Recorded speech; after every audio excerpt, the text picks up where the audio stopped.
Coach Maggie with another Soul Food Sunday. Hope you are having a wonderful weekend and having my hot tea for the morning. Do you ever find yourself wondering, do I have enough? Lord, you didn't equip me with enough to do the things that you really want me to do.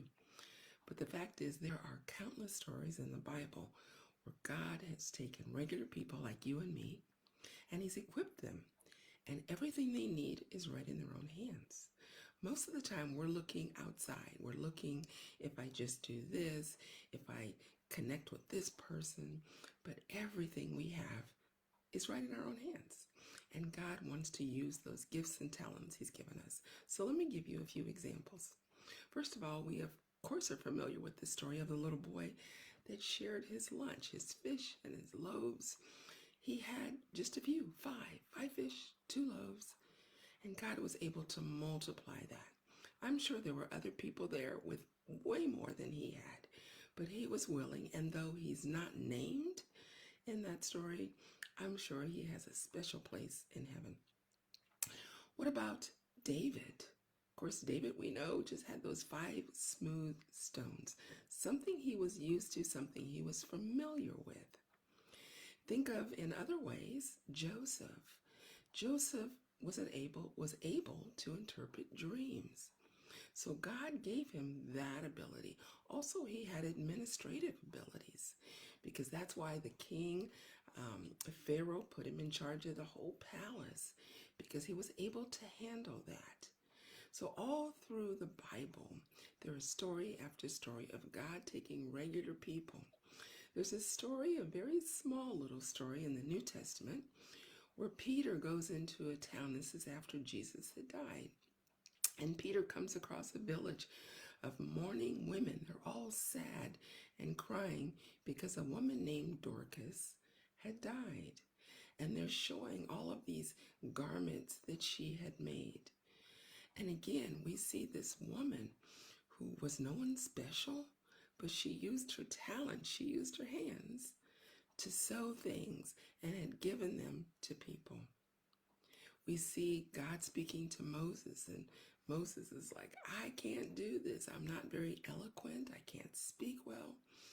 But God says, what's in your hand? And it was a staff. It was, what they used to prod the sheep, and it turns into a serpent.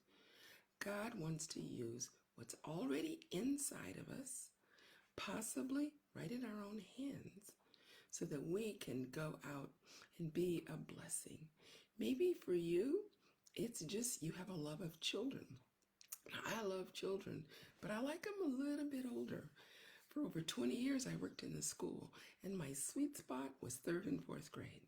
But occasionally, I'd have to go work in kindergarten. I could do it, but there are way more people better equipped to do kindergarten. But then there are those that work with older kids, teenagers. What is inside of you that you have been holding back, saying, oh, I'm not good at that. Oh, I don't have the talent. But God wants to use you.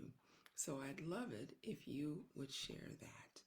There's so much out there, and your gift, someone is waiting for. And if we hold back, then we are not only missing out on a blessing, but so are they.